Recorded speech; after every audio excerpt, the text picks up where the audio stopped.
At ngayon mga giliw naming tagapakinig, narito si Lola Sela sa kanyang pangatlong kabanata ng kanyang kwento na pinamagatang Baril ni Aridel. Dito sa ating dulang mga kwento ni Lola Sela.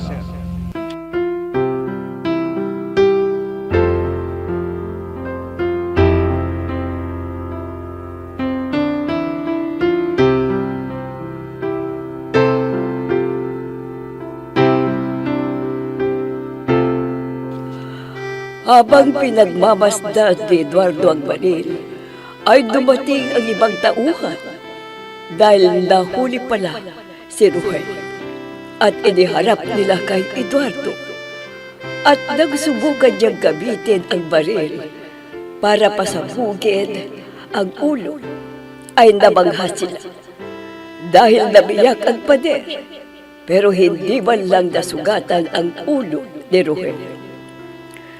Naging magaan ang loob ni Ira kay Ruel at lagi niya itong sinasama sa pamamasya sa palibot ng nasasakupan ng lupa nila.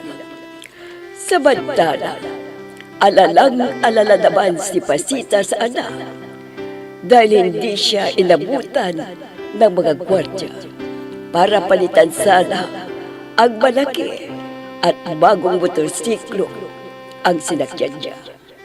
Bago ang magwardya, kaya lalong nag-alala ang ina ni Rohel. Minsan, nakalapit si Rohel sa baril at nang hawakan niya, ay parang may malakas na enerhiya na pumasok sa katawan niya. Pagkalipas ng 5 araw, lalong nag-alala si Pasita dahil ang pagako ng anak sa kanya ay 3 araw lang ay babalik na siya. Pero pag 5 araw na ay wala pa. At nang dumating ang isang gwardya ay sinabing natagpuan nila ang motorsiklo. Subalit wala si Ruel at sinabi pang baka nahulog na sa bangin. Kaya nawalan ng balay si Pasita. 5 araw na ang lumipas, pero hindi pa rin nakababalik ang aking anak. Ano na kayang nangyari sa kanya? O mahabagin Diyos, huwag mo sanang ipahintulot na may masamang mangyari sa anak ko, kundi baka ikamatay ko. Pasita! Nandito ka pala sa hardin at ikaw ang nagdilig sa mga halaman. Opo, senyora. Nag-aalala na kasi ako sa anak ko. Sabi sa akin 3 araw lang siya sa pupuntahan niya at babalik na siya agad dito. Pero 5 araw na ngayon, pero wala pa rin. Huwag kang mag-alala. May mga gwardya na inutusan kong susundo sa kanya. Baka naman naubusan na ng gasolina yung dala niyang motorsiklo. Kaya medyo natagalan siya. Sana makauwi na siya, senyora. Senora! Senora ulit! Senora! Senora! Gwardya, anong balita? Nakita niyo ba si Ruel? Natagpuan namin yung motorsiklo na ginamit niya. Pero wala siya. At maaaring nahulog siya sa bangin. Ano? Hindi! Hindi! Pasita! Diyos ko! Gwardya! Tawagin mo ang doktor! Si Doktor Nakumos! Dalian mo! Opo! Senora ulit na! Pasita! Pasita! Gumising ka! Pasita!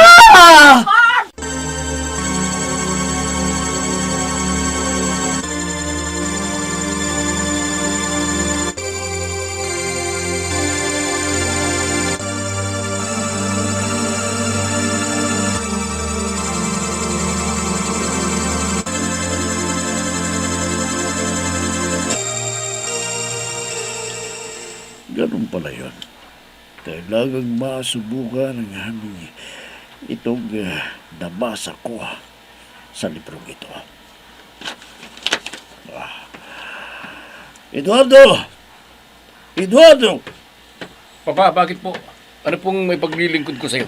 Eduardo, ayon sa aking nabasa dito sa talaan ng mga kakaibang sandata, parang tumutugma nga sa nakuha ninyong baril pero parang naging ordinaryo na lang na baril yun.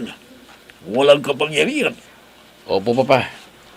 Ang nakapagtataka lang ay yung pagkabiyak ng pader. Pero hindi man lang nasugatan ng ulo ng pulubi na yun. Eduardo, Papa, bakit po kayo napabuntong hininga?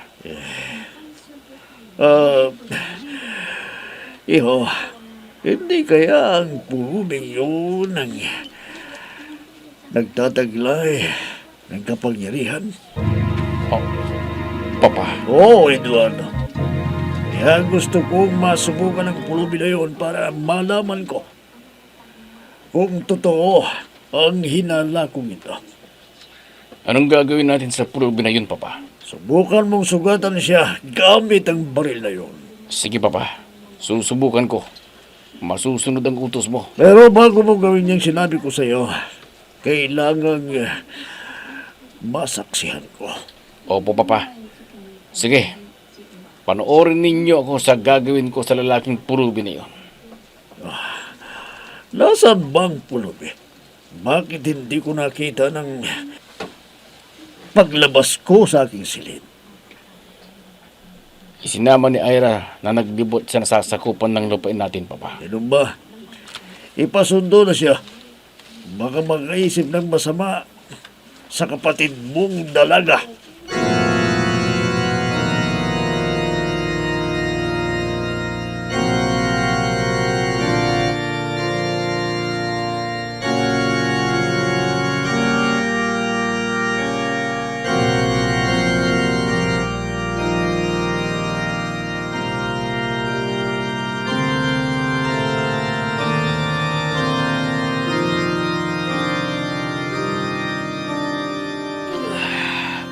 Kawawa naman si Dama Lupita. Hanggang ngayon, hindi pa bumabalik ang malay niya. Pero ang sabi ng manggagamot, wala nang dapat ipangamba dahil hindi magtatagal. Magigising na siya. Mami, ano pong nangyari kay Aling Pasita? Ha, Susan, iha, bakit ka lumabas? Bumalik ka doon sa lihim na taguan. Baka biglang sumalakay ang mga tauhan ni General Fernando sa Vidra. Mami, ano pong nangyari kay Aling Pasita? Nawalan siya ng malay nang sinabi ng ating gwardya na baka raw nahulog sa bangin si Ruhel. Ha? Bakit po, Mami? Saan ba nagpunta si Rohel?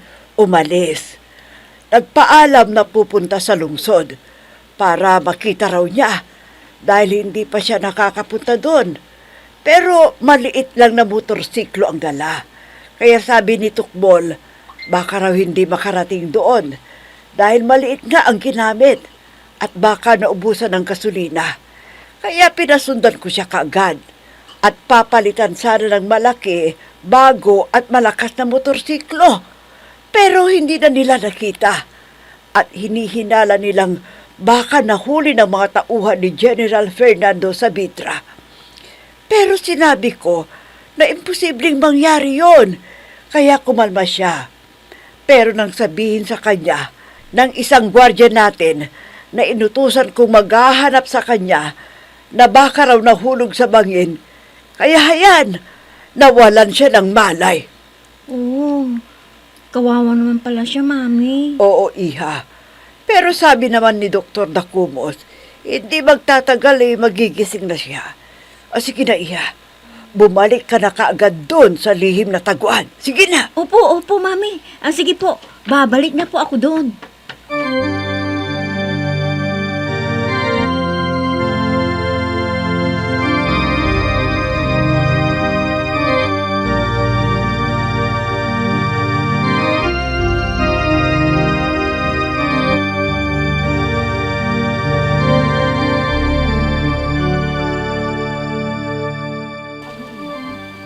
Tamang-tamang dating mo, Rohel. Di ba nasabi mo kay Ira na pangarap mong maging gwardya? Opo, senyorito Eduardo. Kung ganun, sasanayin kita para ikaw ay maging gwardiya na tauhan namin. Ako? Gagawin mong isang gwardiya? Pero hindi matipulong katawan ko. Hindi handlang yan para ikaw ay maging gwardiya. Basta magsanay ka lang sa pagkikibaka kung paano humawak ng sandata. Katulad ng baril. Kaya magpalit tayo ng baril. Akin na yung hawak mo. At itong baril, ito Pero- ang gagamitin mo. Pero baka... Huwag kang mag-alala. Akong bahala sa'yo. Gagawin kitang isang gwardiya dito. Sige na. Akin na yung baril na hawak mo. Magpalit tayo. Sige. Ito yung baril. Kunwari sasanayin ko siya. At gagamitin ko ang baril na ito para dadaplisan ko siya sa katawan. Masusubukan ko ngayon kung tama ang kinala ni Papa na may kapangyarihan ang pulubing ito. Senyorito Eduardo, kinakabahan po ako. Huwag kang kabahan. Ang isang gwardya ay inaalis lahat ng kawa. Ang dapat isaisip ay kung paano mapatay ang kalaban. Hindi duwag. Habang may natitirang buhay, hindi aatras at hindi susuko. Kaya simulan na natin. Kailangang mapigilan mo ang pagbaril ko sa'yo. Babarilin ko siya. Susugatan ko siya. Napulungan ko siya. Ang laki ng sugat.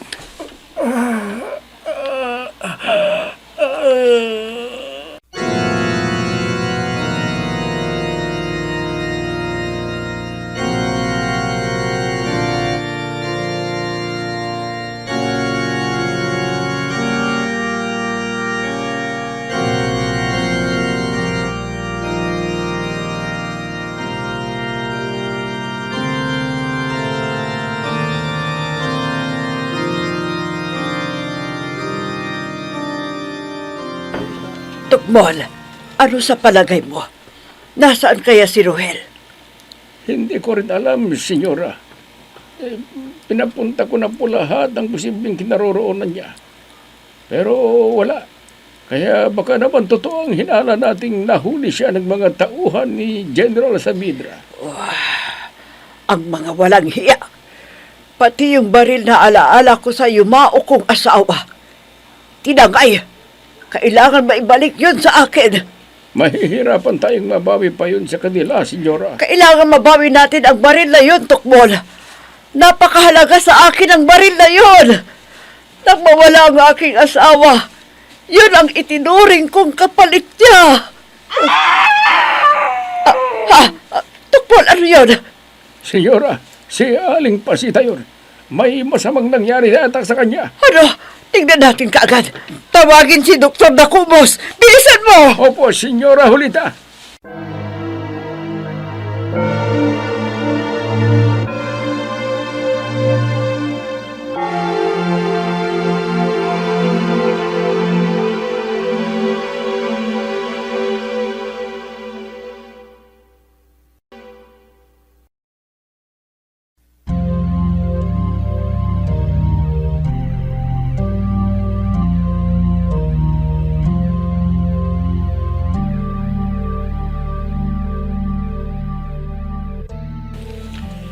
Papa, pwede ba kitang makausap ng masinsinan? Mga kasama, iwan niyo muna kami sandali ni Eduardo. May pag-uusapan lang kami. Sige na! Oo po, General. Oo, may namin po rito. Halika natin yan. Eduardo, iho. Ano yung sinasabi mong pag-uusapan natin ng masinsinan? Papa, kumpirmado ko na walang kapangyarihan si Rohel. Paano mo na kumpirma na wala siyang kapangyarihan? Tinuruan ko siya kunwari ng pagkikipaglaban. Ibinahawak ko sa kanya ang aking baril. At kinuha ko sa kanya ang baril na ginto ang hawakan. Tapos nang makakita ko ng pagkakataon, binaril ko siya. At dinablan, Papa. Ganun ba? Sa makatuwid, ordinaryong tao lang siya. Opo, Papa. At maaaring ordinaryong baril lang ito. Tignan mo, Kung ganon. bigat niya, oh. Baka naman hindi ito ang totoong baril ni Aridel. Aridel. Sinong Aridel yan, Papa? Sino siya? Si Aridel ay matalinong gwardiya at bandirigma at makapagilihan. Kapag hinuhugot niya ang kanyang baril, hindi niya sinusuksok sa kaluban hanggat hindi niya nagagapi ang lahat ng mga kalaban. At hindi rin siya tinatablan ng kahit anong sandata. Kahit hagisan mo siya ng granada. Kaya bumalik ka sa mansyon nila Doña Julita at hanapin mo ang tunay na baril di Aridel.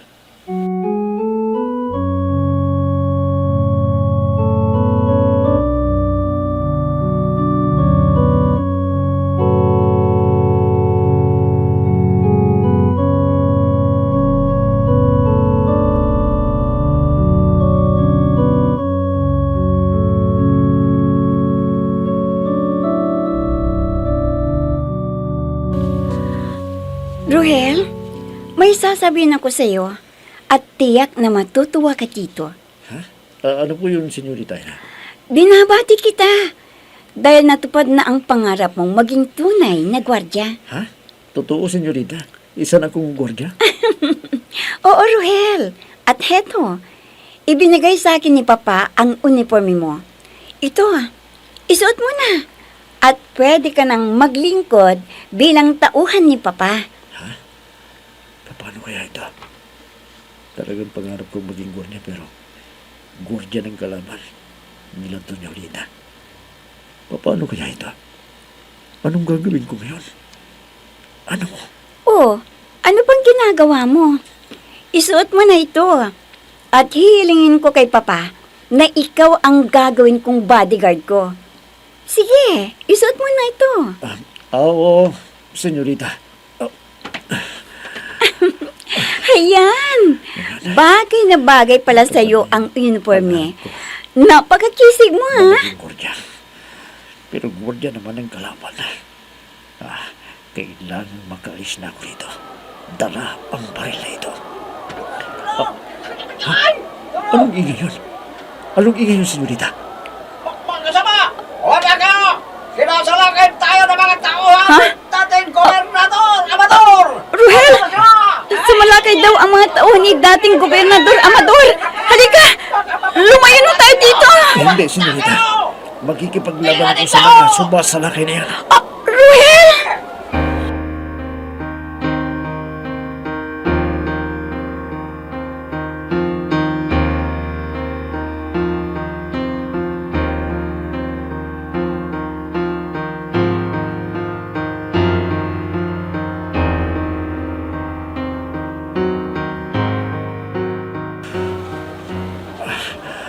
Maraming nasugatan sa mga tauhan nila General Salamedra. Kailangan mapagtas ang bayan.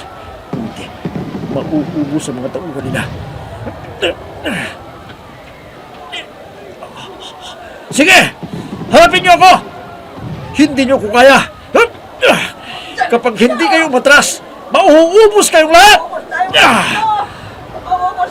Marilin ang tauhan nila yan! Babarilin nila ako. Isasalag kong baril ito. Hindi kami magkaya. May magkapal na usok na lumalabas sa kanyang baril. Masakit sa ilong at mata. Mabubulag kami. Mga kasama, atras! Mamamatay tayo lahat! Hahabulin ko sila para matakot silang bumalik pa rito. Dala ninyo! Mamamatay tayong lahat! Atras!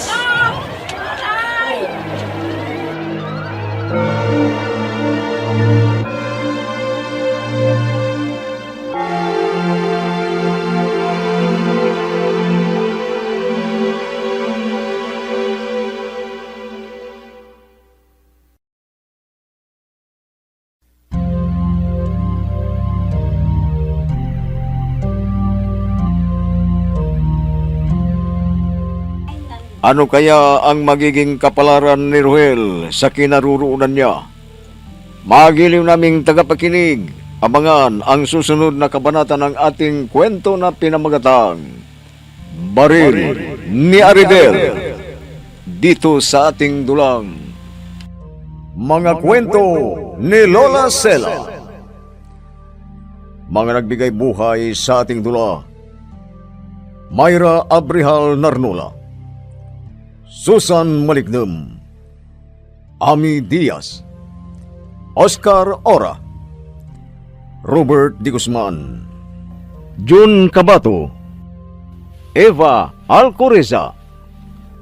Technical Supervision at Musika, Oscar Ora. Nilapatan ng tunog, Robert Di Guzman. Sa panulat at direksyon, Emma Dalupe. Mga kwento ni Lola Sela. Inihahandog ng IFRI Recording Studio para sa pambansang radyo ng Pilipinas, Bombo Radio, Philippines.